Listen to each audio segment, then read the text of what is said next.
Good morning, good afternoon, good evening, wherever you may be across the planet, around the world. I'm Greg from in5d.com and in5d.net, and today we're going to be talking about being too comfortable in 3D. I'll also be talking about ways to break out of this third dimensional way of thinking and living. So, what is it like to be too comfortable in the third dimension?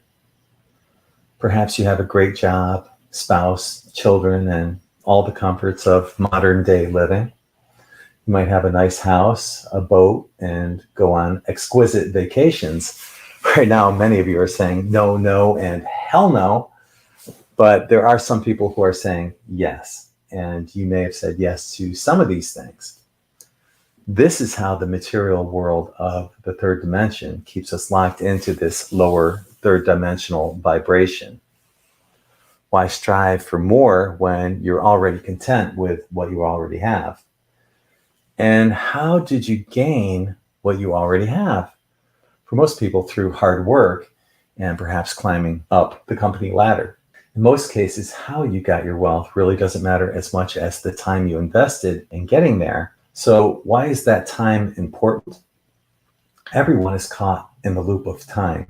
We have work weeks, time clocks, TV schedules, hours, minutes, and seconds in a day, and so on. We spend 40 plus hours a week working, and by the time we reach the weekend, we are weakened. Even though there are 13 moons in a year, our calendar is based on an unharmonious 12-month year instead of a harmonious 13 moon calendar. We've all heard of Father Time and Kronos. Did you ever wonder, is it possible that the reality we experience has been hijacked by creator gods who keep us living in subservience, control, and conformity? Why do we look forward to the weekend when we are weakened? Why does the word Saturday mean Saturn's day? Why do we exchange rings when we marry? Why is there so much Saturn symbolism and religion in the corporate world? Saturn is named after the Roman god Saturnus. It's not a coincidence that Saturn is called the Lord of the Rings. So it begins. If Lord equals God, then is it possible that during a wedding ceremony, we are giving our energy to Saturn through the exchange of rings? Is it a coincidence that most people get married on Saturday, with the origin of this day coming from Saturn's day? It's also more costly to marry on Saturday, so we also give away the energy of money to the Saturn cult. Semitic civilizations referred to the god Saturn as El, who is the supreme deity and represented by a black cube. In astrotheology, Saturn is Satan, the cult of El. So who are we really giving our energy to? The Romans named Saturday Dies Saturni, which means Saturn's day, no later than the 2nd century for the planet Saturn, which controlled the first hour of that day. The half-man, half-goat pagan god Pan has been associated with Saturn, while Saturn rules Capricorn. Capricorn is represented by a goat-fish hybrid. Now, can you think of another horned deity who is associated with Saturn? As I mentioned, Saturn is Satan in astrotheology. Saturn is known as Kronos, aka Father Time. Kronos in Greek mythology was the leader and the youngest of the first generation of Titans, the divine descendants of Uranus, the sky, and Gaia, the earth.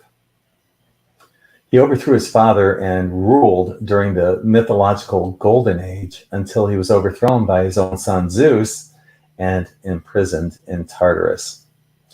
As Father Time Saturn keeps us locked into linear sequential time, it seems we never have enough time to get everything done, but this is only a myth in the physical existence because as divine souls, our lives are eternal. Now, this is just the tip of the iceberg, and it goes a lot deeper down the rabbit hole in my article, Saturn, Why Are We Worshipping the Cult of El?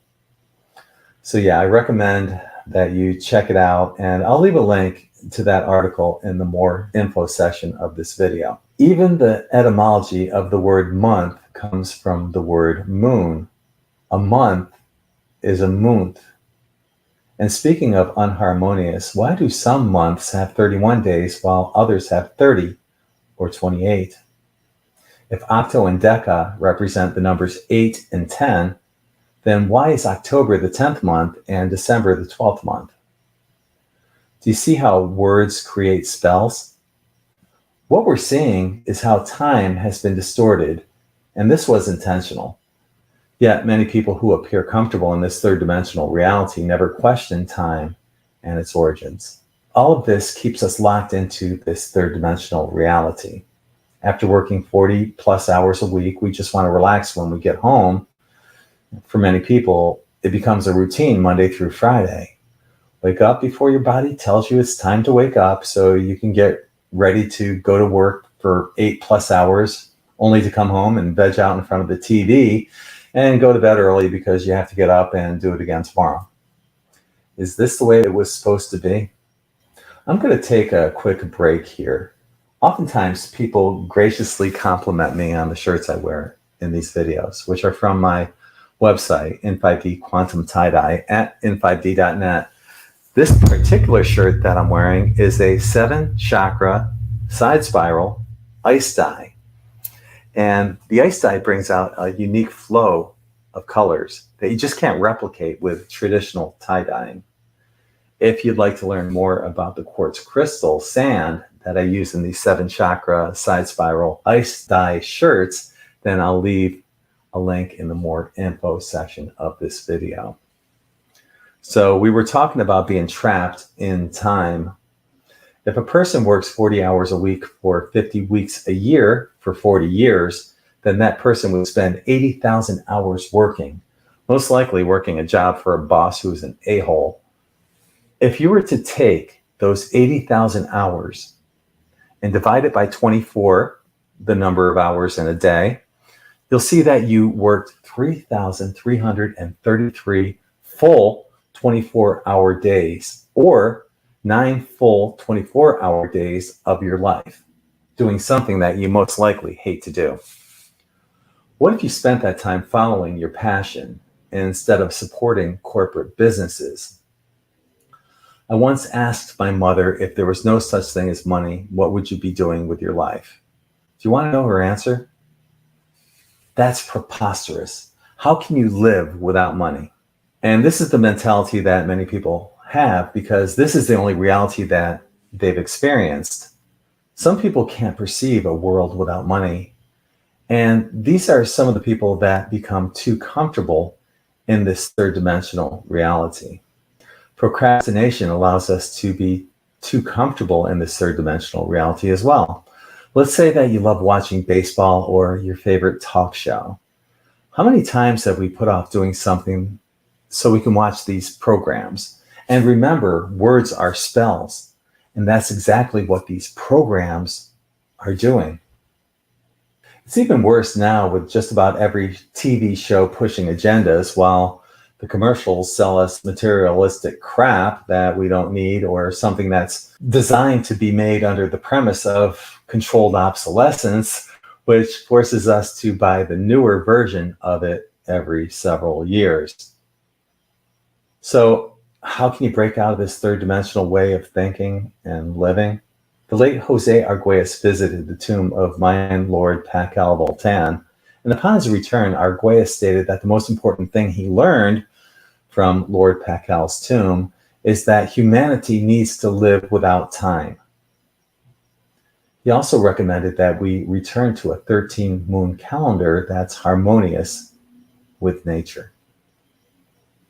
How do you live without time? First off, we live in a world that requires money as a way of surviving, so until we move beyond the need for money, we will continue to use work weeks and money as a way to survive. The first thing I would recommend is removing your watch. If you don't wear a watch, look at your cell phone for the time. Then refrain from doing that as well. Learn how to be spontaneous instead of living within boxes of schedules and time frames. A typical person spends 80,000 hours working during his or her lifetime. Consider doing something that you enjoy doing so it doesn't feel like work. For that, I recommend checking out my article, How to Find Your Life Purpose. Ideally, you can find something that you enjoy doing that earns a passive income. What's a passive income? That's where you make money 24/7, 365, perhaps online selling items that other people desire. Stop watching TV, period. TV scheduling keeps us locked into little boxes of Father Time's control. So not only are we obeying Kronos, we're wasting time that can be spent doing something constructive, such as manifesting a new job. What are the dangers of being too comfortable in 3D? Well, it's not really a danger, but it's more like being complacent in a world that continuously keeps us oppressed while trying to make the best with the way the cards have been dealt to us, instead of moving beyond the third dimensional reality and creating a new future. And for that, you can look no further than the law of attraction. If you're telling yourself, I hate my job, then guess what? The universe will make that into your mantra, and you'll continue to repeat it until you change that thought pattern. So instead of saying, I hate my job, say something like, I manifest passive income quickly and easily. Say that all throughout the day, week, month, and year. Lastly, be sure to spend time envisioning the 5D world that you want to live in. I tell people to use their imaginations as 5D Earth is being created with our thoughts and intentions. Here are a couple of my suggestions. I see a waterfall that flows upwards and the water is shiny and sparkly. I see a beach where the water adjusts to your own personal preferences. For example, if you were standing next to me in the water and you want your water cool, then it would be that way, while the water that surrounds me would be warm. The clouds would be like cotton candy with various shades of pink, purple, and turquoise. Thoughts create instant manifestations, so there would be no need to own a home, as you could manifest one where you go and unmanifest it whenever you leave. You can teleport instantly, no need for passports or travel restrictions. So you get the idea. Be as creative and imaginative as you'd like, and let us know your ideas down below in the comment section of this video. I hope this video helps to awaken those who are too comfortable in 3D. And I also hope that this serves as a refresher for those who have learned many of these lessons. If you're watching this live on YouTube, I'm going to be hanging out for a little while longer, but if not, until the next time, I'm Greg Prescott from in5d.com and in5d.net, sending you all infinite love and light. Namaste.